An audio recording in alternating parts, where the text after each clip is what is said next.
여러분, 강화중앙교회라는 교회가 강화도에선 교세가 제일 큰 교회 중에 하나입니다. 이 교회에 성도들이 이 말씀을 읽었습니다. 여러분, 마태복음 18장, 하늘에서 네가 땅에서 매면 하늘에서 매고 땅에서도 풀면 하늘에서도 풀리라, 이 말씀을 듣고 한 성도님이 내가 지금 이 땅에서 현재 내 스스로가 메고 있는 것이 무엇일까? 라고 고민을 하셨대요. 그리고 내가 지금 메고 있는 것이 무엇인지 발견했어요. 자기 종을 메고 있다라고 생각하신 거예요. 그래서 자기 종을 복섬이라는 종을 불러서 그 앞에서 종문서를 불태웠어요. 너는 이제 나의 종이 아니다. 너 자유다. 여러분, 이 복섬이라는 종이 기뻐해야 되는데 울어요. 왜냐하면 이 복섬이가 이렇게 고백했답니다. 제발 저를 내쫓지 말아 주십시오. 왜냐하면 이 종살이 하면서 먹고 살고 있는데 종이 안 되면 어디 가서 먹고 살 수가 없는 거예요. 여러분, 이 애원을 들었던 이 주인은 어떻게 했느냐? 이 종을 내쫓아 버리면 굶어 죽을 수 있으니 이제 자기 양딸로 삼아요. 여러분, 종이었던 존재가 하루아침에 자기 딸이 돼버린 거예요. 자기 상속자가 되는 거예요. 저는 이 강화도를 연구하고 조사하면서 깨달은 바가 하나 있습니다. 너무 순수합니다. 하나님의 말씀을 그대로 받습니다. 어느 정도냐? 이 다음 내용 보면 여러분들이 확 와닿습니다. 이 중앙교회 성도들이 요한복음 9장을 읽었어요. 예수님이 지나가는 맹인을 보시면서 여러분 치료하십니다. 침을 뱉어서 진흙이 이겨 눈에 바르고 실로암에 가서 씻어라. 여러분, 그 맹인이 눈을 뜨죠? 이 말씀을 읽었을 때 바로 자기들 앞에 맹인이 지나갔습니다. 그래서 그 맹인을 붙잡습니다. 예수님처럼 똑같이 침을 뱉고 진흙을 이겨서 여러분 눈에 발랐습니다. 자, 지금부터 퀴즈가 나갑니다. 둘 중에 꼭 한 가지는요, 손을 들어주세요. 첫 번째, 이 맹인은 눈을 떴을까 못 떴을까예요. 자, 떴다라고 믿는 분은 손 들어주세요. 예.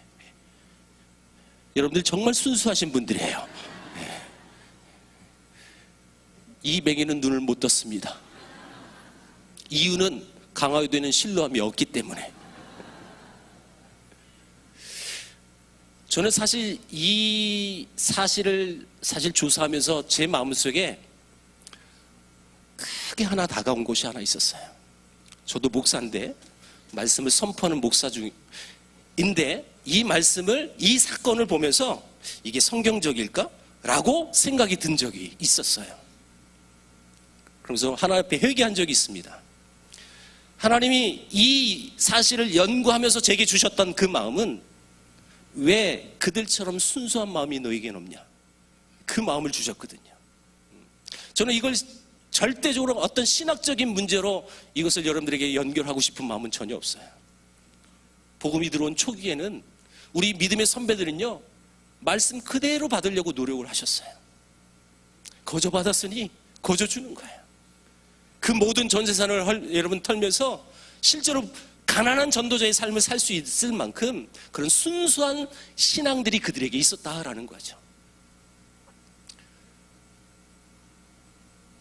오늘은요, 제가 감리교 중점으로 말씀을 나눠요. 오해하지 마세요. 저 강사가 그러면 감리교 목사구나. 아니에요. 저는 장로교 목사예요. 그래서 하나님이 주신 마음속에 오늘 감리교 이야기를 좀 나눴으면 좋겠다라는 마음을 주셔서 공주 얘기를 합니다. 여러분, 샤프라는 선교사님이 이 공주를 열심히 선교하셨던 선교사님입니다. 이분은 이 충청남도 일대를 수운해하면서 복음을 전하시는데 1906년 2월경에 부흥사경회로 논산 쪽으로 이분이 가시는 도중에 2월이니까 눈이 내렸다는 거예요. 눈이 내려서 이분이 눈을 피하려고 상여집을 잠깐 들렸어요. 근데 그 상여집에는 상여가 있는 겁니다. 근데 이 상여는 얼마 전에 실제로 시신을 옮긴 상여였어요. 근데 그 시신은 그분이 어떻게 죽었느냐면 이질로 죽었던 사람이었던 거예요. 이 선교사님은 그 상여가 이질세균이 묻어 있는지 없는지 그것도 모른 채 상여집에 들렸는데 거기서 이질세균에 감염이 되신 거예요. 그것도 모른 채 또 사경회하러 갔고 시름시름 앓다가 3월 15일 날 결국 목숨을 잃어요. 약 한 달 만에. 여러분, 이 선교사님이 그래서 공주에 묻혀 계시는데 이 선교사님 부인이 얼마나 충격적이었겠어요. 여러분, 남편을 잃고 얼마나 마음이 아팠는지 본국에 갔다가 마음을 추스리고 다시 들어와서 이 여자 부인 선교사님이 또 충청남도 일대를 순회하면서 복음을 전하셨어요. 근데 이 선교사님의 특징, 이 지역을 다니면서 유능한 학생들을 서울로 유학을 보내주는 사역을 하셨던 거예요. 여러분, 충남 한 소녀를 만나서 이화학당을 보내주는데 그분이 유관순이라는 분이에요. 여러분, 옆에 박하숙이라는 분은 여러분 모르실 거예요. 나도 몰랐어요, 얼마 전까지. 근데 제가 오늘의 교회 집회하는데 한 분이 끝나고 제게 찾아왔어요. 목사님, 우리 할머니도 선교사한테 복음을 들었는데 그 선교사님이 누군지 조사해서 나한테 알려달라고. 그걸 내가 어떻게 알아요? 아무 소스도 없이. 근데 그 자매님이 결정적인 힌트를 줬어요. 우리 할머니 친구가 유관순 열사라고. 그리고 우리 할머니는 공주 출신이라고. 그래서 제게 이런 이야기를 해줬어요. 우리 할머니가 길거리 가다가 이 선교사님한테 로드 캐스팅을 당했다라고. 나는 그 말 듣자마자 나를 놀리는 줄 알았어요. 여기 압구정동도 아니고 저 총구석 공주에서 어떻게 로드 캐스팅을 당할까? 1900 초반대. 근데 그것이 팩트였어요. 실제였어요. 이 할머니가 실제로 노래를 잘하셨대요. 노래를 너무 잘해가지고 선교사님이 야, 너 서울 가서 더 공부하고 싶은 마음 없니? 그래서 이러면 유학을 보내주신 분이 박하숙이라는 여인이었어요. 그래서 이화학당을 여러분에서 공부하면서 유관순 열사랑 친구가 됐고 나라를 빼앗긴 그 아픔을 끌어안고 기도했던 친구랍니다. 근데 유관순 열사는 돌아가셨고 박하숙 이분은 살아계신 거예요. 그래서 이분이 다 공부를 마치고 자기 고향 공주 땅에 영명이라는 학교가 있습니다. 이거 다 선교사가 세운 학교인데 여기에 교사로 부임했어요. 음악 교사로. 근데 이 음악 교사로 왔던 박하숙이라는 이분이 잠시 영어 선생으로 오셨던 이묘묵이라는 분을 만나서 사랑을 합니다. 자, 이 묘묵이라는 분은 누구냐? 이분은 평안도 사람이에요. 근데 이 평안도에도 선교사들이 다 찾아갔거든요. 자, 요분도 감리교 선교사가 세웠던 평양 광성이라는 학교를 나와요. 이 광성학교는 지금 서광대학교 옆에 광성중고등학교입니다. 이 광성학교를 나왔고 연희를 나왔는데 너무 공부를 잘하셨대요. 너무 똑똑했고 수재였답니다. 수재를 넘어서 영재였답니다. 그래서 선교사들이 이 친구는 미국에 유학을 보내줘서 이 나라를 세울 수 있는 인물로 우리가 키워주자. 그래서 이분을 실제로 미국 유학을 보내주는데 미국에 유학하는 그 과정이 텀이 있다 보니까 조금 더 기다려야 됐나 봐요. 그래서 그 남은 텀을 어떻게 하느냐? 공주 영명이라는 학교에 가서 영어 교사로, 영어를 잘했으니까 영어 교사로 내려왔는데 아까 그 박하숙이란 분하고 눈이 맞은 거예요. 근데 문제는 이 시대는 대놓고 연애를 했던 시대가 아닙니다, 여러분. 큰일 나죠? 그래서 이분들을 제자 한 사람을 세웠어요. 이 제자가 누구냐? 이유선인데 이 유선에게 편지 써서 야, 저쪽으로 보내줘. 그러면 이 유선 편지 가지고 온 거예요. 이분이 답장 쓰면 여러분 또 그 편지 들고 가는 거예요. 이 유선이요 왔다 갔다 하면서 사랑의 메신저가 된 거예요. 이 이유선이 누구냐면 이분이 아버지가 목사님이셨어요. 그리고 이 공주의 영명이라는 학교를 세웠던 선교사님인데 이 선교사님 부인에게 영어를 배웠던 소년이었답니다. 근데 이 영어 공부하면서 여자 선교사님이 유성기 음반을 틀어주면서 서양 음악을 들려준 거예요. 그래서 이 이유선은 어린 시절부터 음악을 빨리 접해서 음악에 대한 관심이 많아져가지고 실제로 이분이 음악가가 됐어요. 작곡자가 되셨어요. 이유선이라는 분이 작곡한 유명한 곡을 하나 소개합니다. 푸른 바다 나선이 몸, 이 곡 만드신 분이에요. 지금은 돌아가셨어요. 그리고 이전에 주님을 내가 몰라, 이 곡 만드신 분이 그때 사랑의 편지 왔다 갔다 했던 그분이에요. 이묘북이라는 분은 실제로 미국에 유학을 가고 하버드 대학도 나와요. 정말 공부를 잘하셨답니다. 근데 이분이 한국에 돌아와서 미 군정 시대 때 총감독의 비서였던 분이 이묘묵이란 분이었어요. 굉장히 여러분 선교사들이 믿을 수 있는 존재였고, 그리고 정말 유력하신 분이었답니다. 근데 여러분 그 당시 대통령이 이승만 대통령이 훗날 되잖아요. 이승만 대통령이 자기 정적으로 여겨요. 그게 완전히 원수는 아니고 라이벌로 여긴 거예요. 그래서 저 한직으로 보내요. 영국 대사로 보냅니다. 그래서 이분이 실제로 한국에서 최초로 영국에 건너가는 최초 영국 대사가 됐고, 임기가 끝났는데도 들여보내지 않아서 결국 영국에서 돌아가십니다. 제가 한 2달 전에 온누리 교회에 가서 그 성도를 만났고, 그래서 그 얘기가 계기가 돼서 이 가정을 제가 연구한 거예요. 그러다 보니까 이런 스토리가 많이 나오는 거였어요. 여러분, 요게 대전에 유명한 한 학교인데 호수돈이라는 학교입니다. 이 호수돈이라는 학교는 원래 이름이 개성여학교. 이거는 여러분 미국 감리교 선교사님들이 세운 학교예요. 자, 그런데 개성이라는 학교가 왜 호수돈이라고 이름이 바뀌었느냐? 자, 여러분 침례는 어떤지 모르겠어요. 감리교는요 지방회라고 불러요. 지방회. 여러분 이 학교를 세울 때 미국 한 지방회에서 많은 헌금을 해준 거예요. 그 지방회 이름이 홀스톨이었어요. 홀스톨. 근데 여러분 우리 한국은요 절대 외국 이름으로 지을 수가 없는 문화예요. 그래서 홀스톨 제일 비슷한 음역을 따온 게 호수돈. 그래서 웃긴 이름이 많아요. 선교사들 이름도요 다 법칙이 있어요. 한자를 써야 되는 거예요. 한자를. 그래서 언더우드 한국 이름은 원두우예요. 여러분 부산에 복음을 전해서 호주 2로 선교사로 왔다가 안타깝게 하루 만에 죽었던, 그래서 호주 선교사가 그 일 때문에 이 부산 경남 지역에 그렇게 많이 오게 되는데, 조셉 헨리 데이비스라는 선교사가 있었어요. 그분의 한국 이름 덕배시예요. 최고로 웃긴 이름을 하나 소개하고 넘어갑니다. 제가 연구 중에 제일 재밌는 선교사 이름 로빈슨이었어요. 로빈슨. 로빈슨의 한국 이름은 나빈손입니다.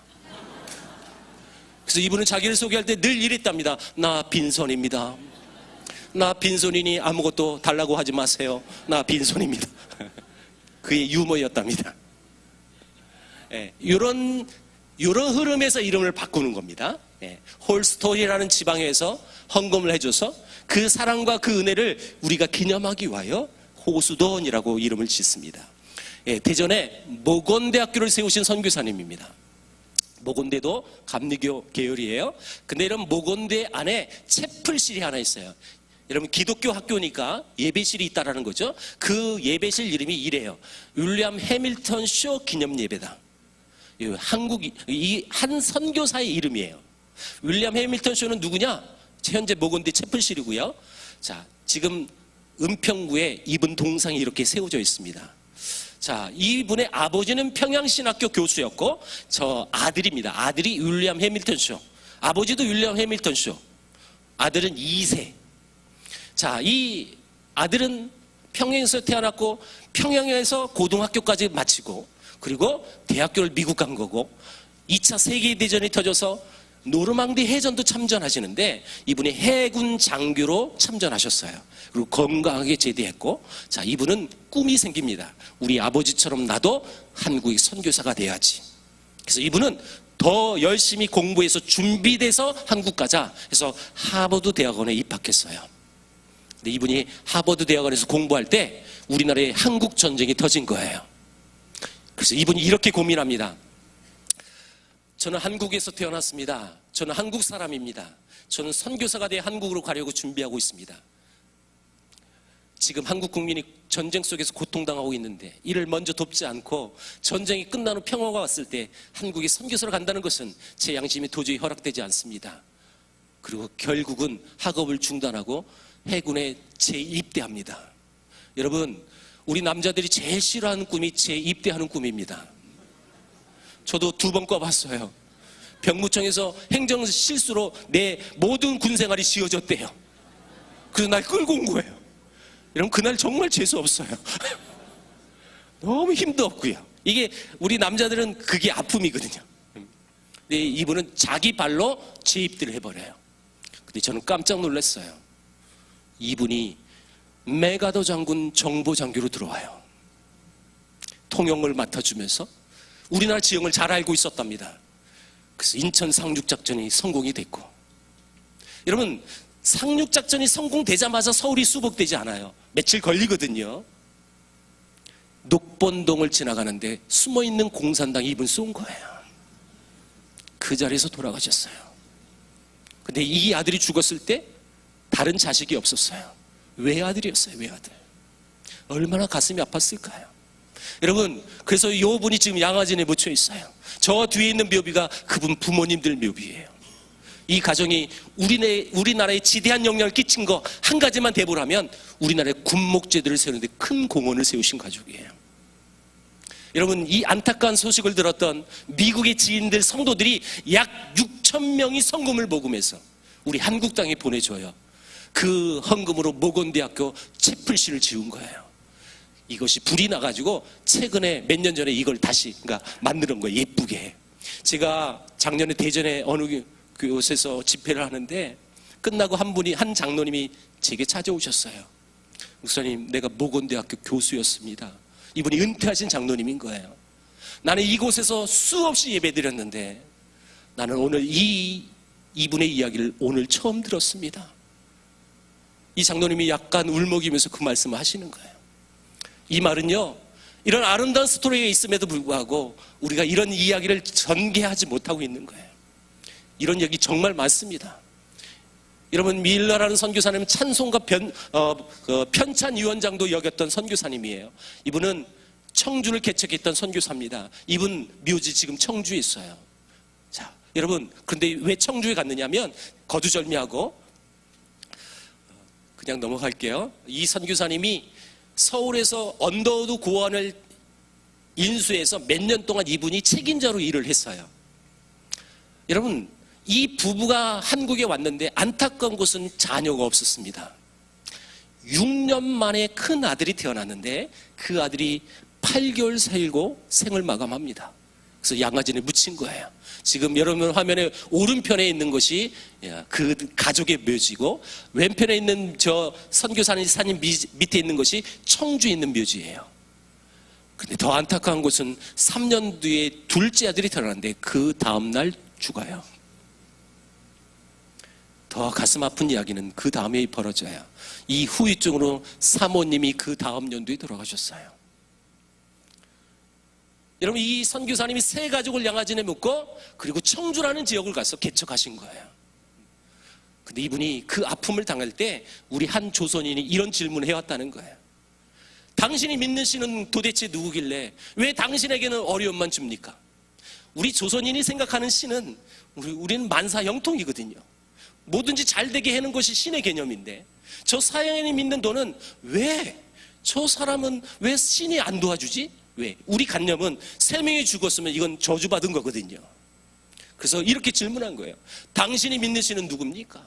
이분이 그때 그 질문 받고 시를 쓰셨어요. 그 시가 찬송이 된 거예요. 그게 예수님은 누구신가? 라는 찬송이 되어진 겁니다. 이분, 이 곡을 작사하신 선교사님이에요. 그 즈음에 또 하나의 찬송을 작사하셨어요. 이것은 여러분 창작시는 아니고 성경 구절을 조합해서 만든 찬송입니다. 근데 이 찬송은 우리 감사절 때 부르는 찬송이에요. 공중 나는 새를 보라. 이 곡 만드신 분이 바로 이분인데, 그 곡을 만들 때가 언제냐? 세 가족을 다 잃은 다음이에요. 저는 생각해봐요. 사랑하는 가족을 묻었는데 어떻게 감사 찬송이 나올 수 있을까? 이 조선인이 자기를 향하여 네가 믿는 신은 누구냐라는 그 질문 앞에 이분은 믿음으로 선포해버리는 거예요. 예수님은 우는 자의 위로와 없는 자의 풍성이며. 여러분, 그래서 저는 이 마지막 시간을 예수님은 누구신가 다 부를 수는 없어요. 1절만 불러보고 오늘 이 말씀을 마감하려고 합니다. 예수님은 누구신가?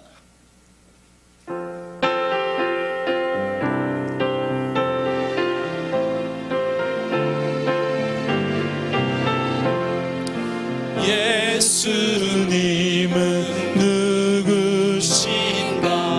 우는 자의 위로와 없는 자의 풍성이며 전한 자의 높음과 잡힌 자의 높임대로 우리 입은 되시네. 기도합니다. 하나님 감사합니다. 이 민족이 복음화가 되는 그 과정 속에 수많은 헌신이 있었고 수많은 눈물이 있었으며 수많은 희생이 있었음을 우리가 기억할 때 그 희생과 섬김을 통하여 우리가 이런 은혜를 누릴 수 있었다는 사실 앞에 우리도 그들처럼 거저받았으니 거저줄 수 있는 하나님의 백성들 될 수 있도록 인도하여 주옵소서. 우리의 섬김을 통하여 열방이 주께 돌아오며 그 열방이 주께 돌아옴으로 인하여 주님이 기뻐할 수 있는 그 일들을 감당할 수 있는 우리 수원중앙교회가 되게 하여 주옵소서. 예수 그리스도의 이름으로 기도하옵나이다. 아멘.